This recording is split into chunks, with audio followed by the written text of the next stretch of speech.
Pemirsa, saat ini kita sudah memasuki bulan September, di mana bulan September ini adalah bulan yang sangat dinanti-nanti bagi umat Katolik. Di mana bulan September ini adalah bulan Kitab Suci Nasional. Pada bulan Kitab Suci Nasional kali ini, kita tidak akan merayakan bulan Kitab Suci seperti tahun lalu. Di masa pandemi ini, seperti apakah kegiatan-kegiatan itu? Mari kita tanyakan semuanya itu kepada Romo, Pastor Kepala Paroki Santo Yusuf Jember. Yuk ikutin saya. Wah pemirsa, kelihatannya Romo lagi asik baca buku nih. Yuk kita langsung mendekati Romo. Selamat pagi Romo. Pagi. Sudah asik baca buku ya? Iya ini. Kalau boleh tahu baca buku apa nih Romo? Ini sedang mempersiapkan buku Bulan Kitab Suci Nasional 2020. Wah, boleh gabung ya Romo? Boleh, silakan. Tadi saya melihat Romo seperti membaca buku Bulan Kitab Suci ya. Menurut Romo, Bulan Kitab Suci itu apa sih Romo? Yang pertama sebetulnya bahwa bulan Kitab Suci itu bulan di mana umat Katolik itu mendekatkan diri pada Kitab Suci agar semakin mengenal dan mengetahui isi Kitab Suci sebagai sumber imannya. Jadi ada seorang santo mengatakan kalau tidak kenal Kitab Suci maka tidak kenal Kristus yang kita imani. Maka di bulan September ini kita harus semakin mendekatkan diri dengan Dan Romo, saya ingin tanya nih, sejak kapan sih bulan Kitab Suci Nasional itu dimulai, Romo? ya baik. Bulan Kitab Suci ini punya sejarah yang agak panjang.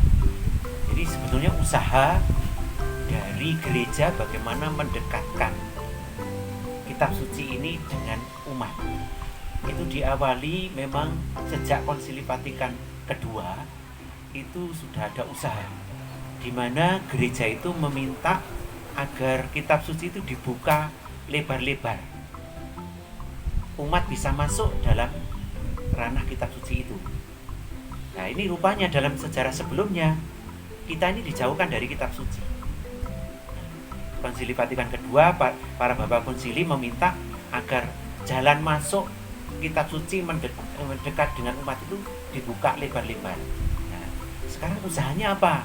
Yang pertama, waktu itu diusahakan menerjemahkan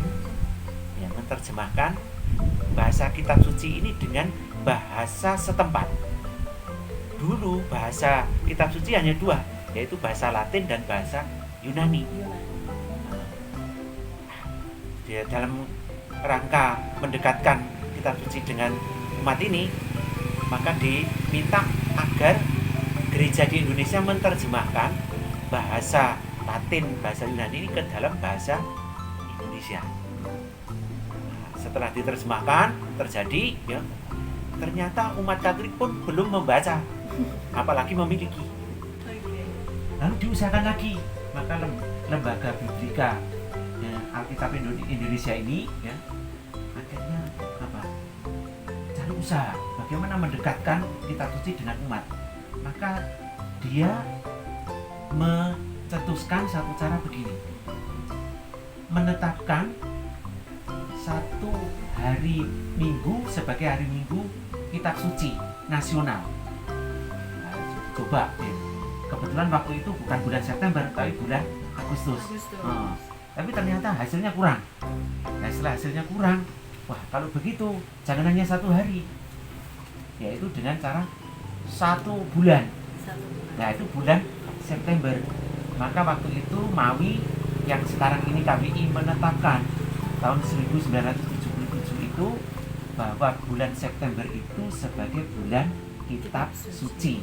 Tujuannya sama, agar umat semakin mendekatkan diri dengan Kitab Suci sebagai sumber iman orang Katolik gitu.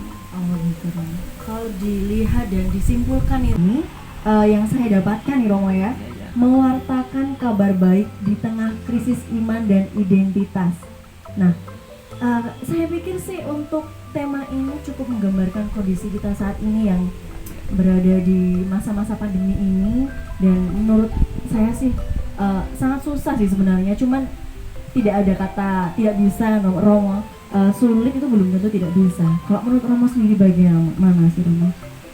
Ya, justru di tengah krisis yang seperti sekarang ini, kita harus kembali ke sumber iman kita yang asli, yaitu siapa?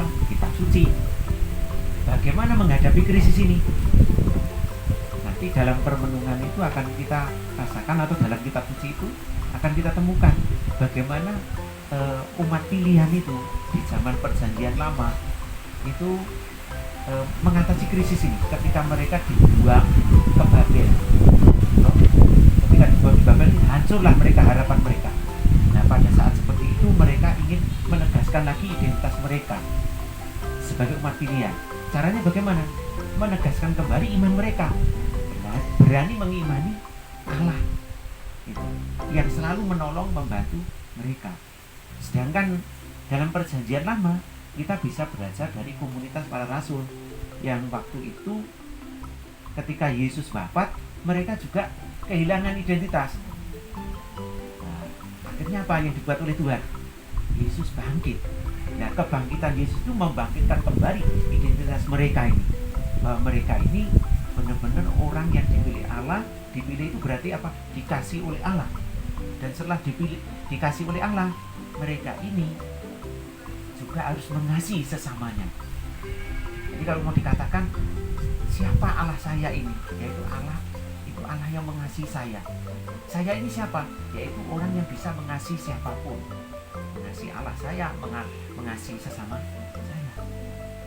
Oke, Romo, untuk saat ini judul tema itu kan sangat bermakna sekali. Di tengah krisis ini bagaimana cara kita menyikapi dari pandemi ini juga. Nah, menurut Romo, dari yang Romo jelaskan tadi, bagaimana sih supaya tema yang sudah ada sekarang tepat sasaran, baik itu secara program paroki maupun keuskupan? Menurut Romo, program dari keuskupan ataupun paroki yang bisa langsung tepat sasaran ke masyarakat bagaimana, Romo? Ya, keuskupan sudah mengirimkan bahan-bahan ya untuk permenungan selama 1 bulan ini. Tetapi mereka tidak hanya mengirimkan bahannya, tapi bahan untuk yang dewasa mana, bahan yang untuk orang muda mana, bahan untuk yang remaja mana, bahan untuk yang anak-anak mana, sehingga nanti bisa disesuaikan dengan usia atau jenjangnya itu. Sehingga nanti kalau merenungkan itu ya sesuai dengan pemikiran, pemahaman, sesuai dengan usia yang mereka miliki ini, sehingga lebih mudah ditangkap, mudah diterima, mudah dipahami, kemudian mudah ditanggapi. Berarti berdasarkan kategori usia juga. Ya. Kalau menurut kategorial, Romo, misalkan kegiatan-kegiatan kategorial yang bisa dilakukan di masa pandemi di bulan Kitab Suci ini, menurut Romo melakukan kegiatan seperti apa, Romo? Ya, menurut saya itu berharap agar permenungan Kitab Suci ini nanti sampai ya kepada umat. Sementara tantangannya sekarang ini kita tidak bisa berkumpul bersama, gitu. Maka caranya nanti akan disampaikan melalui virtual. Ya. Maka saya berharap bahwa anak-anak muda nanti bisa membantu, menolong, ya kami yang sudah tua gaptek. Sekarang soalnya sudah pada update semua kok, Romo, meskipun tidak harus yang muda gitu. Oke, Romo, untuk pesan-pesan Romo di bulan Kitab Suci ini, apakah ada pesan khusus untuk kita semua, baik itu bagi OMK, bagi orang muda Katolik, ataupun bagi yang berusia lanjut, ataupun semua masyarakat yang ada di paroki khususnya? Menurut Romo bagaimana? Apakah ada sapaan sebagai awal untuk pembukaan bulan Kitab Suci ini? Ya, kita semua saya ajak untuk belajar menghadapi krisis ini. Krisis itu bukan selalu hambatan, tapi bisa menjadi peluang untuk menerima rahmat yang lebih besar dari Tuhan. Kita berharap setelah pandemi ini ada berkat yang melimpah yang bisa kita terima. Untuk menerima berkat yang melimpah ini, perlulah orang mengadakan persiapan. Persiapan apa? Ya, sekarang persiapan batin, persiapan mental. Dengan cara apa? dalam menghadapi selama krisis yang tidak mudah ini, kita mendekatkan diri dengan Tuhan yang bisa menguasai, ya, termasuk virus ini. Tuhan yang lebih besar daripada virus ini. Tapi mungkin kalau Tuhan izinkan sekarang kita menghadapi virus ini, itu dalam kerangka mungkin untuk apakah kita tetap setia sama Dia. Maka mendekatkan diri dengan Tuhan itu menjadi jalan yang terbaik. Caranya bagaimana? Yaitu mendekatkan diri dengan kitab suci. Kita bisa belajar dari orang-orang yang mengimani Allah melalui kitab suci. Dan ketika kita berani membaca, merenungkan, dan menghayati kitab suci ini, kita punya ketahanan tersendiri, kekuatan tersendiri di tengah kesulitan yang kita hadapi, seperti yang dihadapi oleh bangsa Israel maupun jemaat perdana para murid, yaitu para rasul sendiri. Bahkan hidup mereka bisa menjadi satu kesaksian, karena hidup mereka menampakkan bahwa di tengah kesulitan itu, jemaat itu, persekutuan itu tetap percaya kepada Allah. Dan setelah mereka percaya kepada Allah, mereka akan memperoleh berkat yang berlimpah. Baik, waduh, luar biasa sekali Romo untuk wawancara kali ini, dan semua penjelasan Romo semoga seluruh umat yang mendengarkan, baik itu yang di rumah maupun dimanapun, menjadi semakin menghayati apa sih itu kitab suci, dan senantiasa tetap berpegang teguh menjadikan kitab suci sebagai salah satu pedoman hidupnya. Baiklah pemirsa, demikian bincang-bincang kita dengan Romo Henrikus Suwaji Okarem terkait dengan Bulan Kitab Suci Nasional 2020. Kita telah mengenal dan telah percaya akan kasih Allah kepada kita.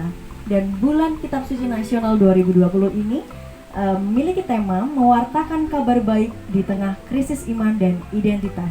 Semoga Tuhan memberkati dan sampai jumpa.